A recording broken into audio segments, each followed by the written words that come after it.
बोलो श्री प्राणनाथ प्यारे की जय। कृष्ण कन्हैया लाल की जय।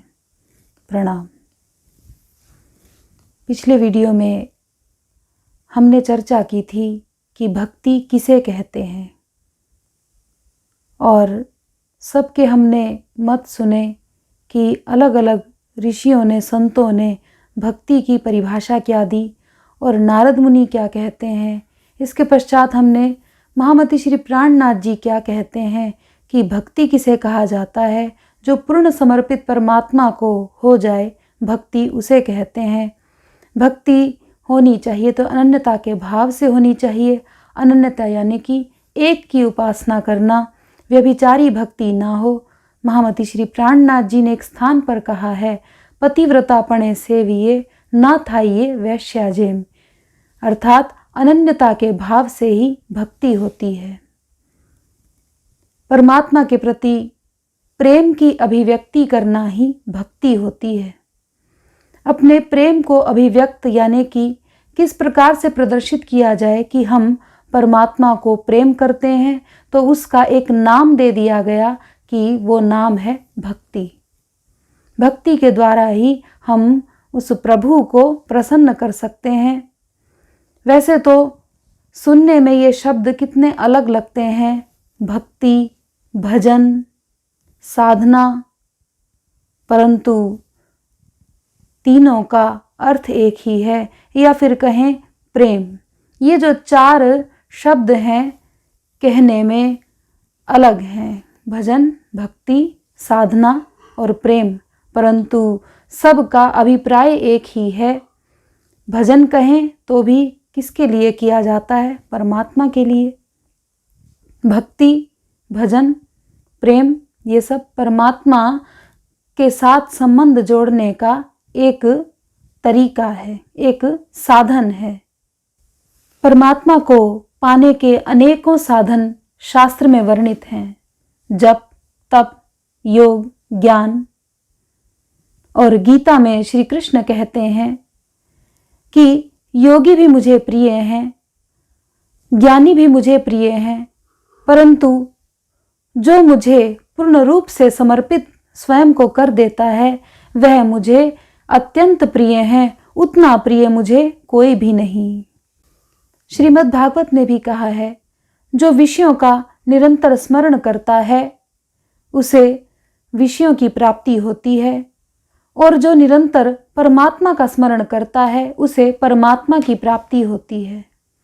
नारद भक्ति सूत्र में नारद मुनि कहते हैं कि अन्य जितने भी साधन परमात्मा को प्राप्त करने के लिए शास्त्रों में कहे गए हैं, उनमें कदाच विस्मरण हो सकता है परमात्मा का, परंतु भक्ति में कभी भी विस्मरण हो ही नहीं सकता।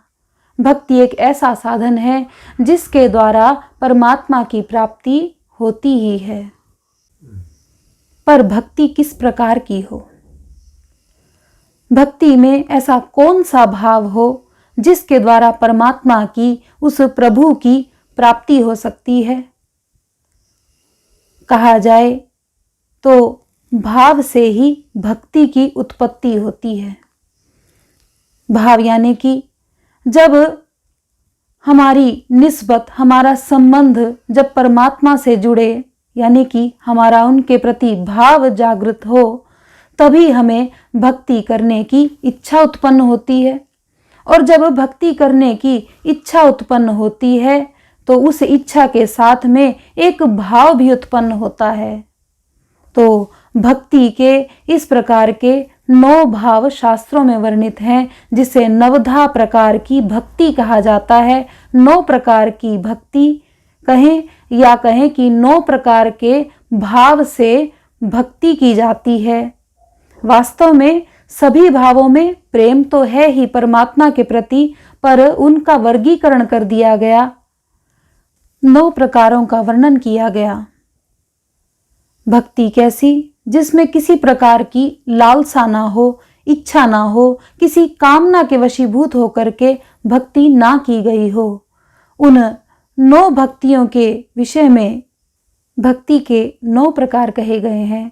श्रवण, कीर्तन, स्मरण, पाद सेवन, अर्चन, वंदन, दास्य, सख्य, आत्मनिवेदन, इन सभी भावों के द्वारा भक्ति की जाती है। पर भागवत के अंदर कहा गया है, ये जो 9 भाव कहे गए भक्ति के, ये एक सीमा में बंधे हुए हैं। 9 प्रकार की भक्ति कही गई, 9 प्रकार के भाव कहे गए भक्ति के। पर कहा जाता है इन 9 भावों के द्वारा भी प्रेम की अभिव्यक्ति की जाती है। एक संबंध जोड़ दिया जाता है, जैसे कि श्रवण करना, परमात्मा की कथा को श्रवण करना, कीर्तन यानी कि उनका गुणगान करना, और स्मरण यानी कि याद करना। ये सब अलग अलग प्रकार से ये जो भाव कहे गए भक्ति के, इनसे भी एक संबंध जुड़ जाता है परमात्मा के साथ में।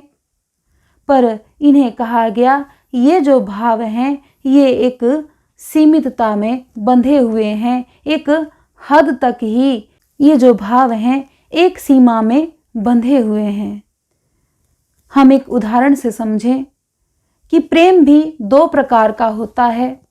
एक प्रेम जो माता पिता, भाई बहन, सगे संबंधी सबसे हो सकता है, और एक और प्रेम जो केवल प्रेमी प्रेमिका के मध्य में होता है, या कहें पति पत्नी के मध्य में जो प्रेम होता है, वो प्रेम उस प्रेम से अलग है। ऐसे ही ये जो 9 प्रकार की भक्ति कही गई, ये एक मर्यादित भक्ति है। जैसे अभी हमने कहा माता पिता, भाई बहन, इनके साथ जो प्रेम होता है वो एक मर्यादा में प्रेम होता है। पर जो प्रेम एक प्रेमी प्रेमिका के मध्य में होता है, अथवा पति पत्नी के मध्य में जो प्रेम होता है, वो मर्यादा में नहीं कहलाता, वो मर्यादित प्रेम नहीं कहलाता।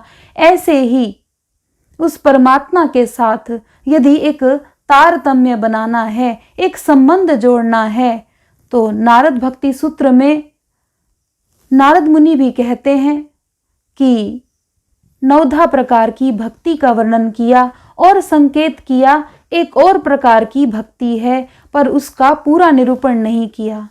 महामति श्री प्राणनाथ जी ने 10वीं प्रकार की भक्ति के बारे में वर्णन किया है, जिसका उल्लेख भागवत के अंतर्गत आता है। सब पढ़ते हैं, अध्ययन करते हैं, पर उस पर ध्यान नहीं देते।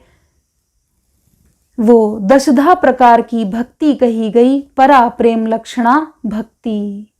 भक्ति के 9 प्रकार कहे गए, जिसमें दास भाव, सखा भाव, वात्सल्य भाव, पाद सेवन, आत्मनिवेदन, ये जितने भी भाव इसमें वर्णन हुए, ये सब एक सीमा में बंधे हुए हैं।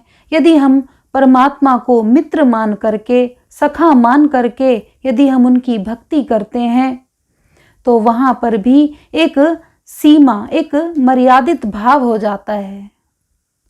यदि हम उन्हें अपना पुत्र मान करके उनकी भक्ति करें, तो वहाँ पर भी एक मर्यादा बंध जाती है। पर आगे कहा गया कि जो 10 परा प्रेम लक्षणा भक्ति कही गई, 10वीं प्रकार की जो भक्ति कही गई, उसे इनसे श्रेष्ठ क्यों कहा गया 9 भक्ति से? क्योंकि एक प्रेमी का जो होती है, उसके प्रेम में ये सभी भाव निहित होते हैं। कौन से सभी भाव? ये 9 प्रकार के जो भाव कहे गए, वो सभी भाव उसमें निहित होते हैं।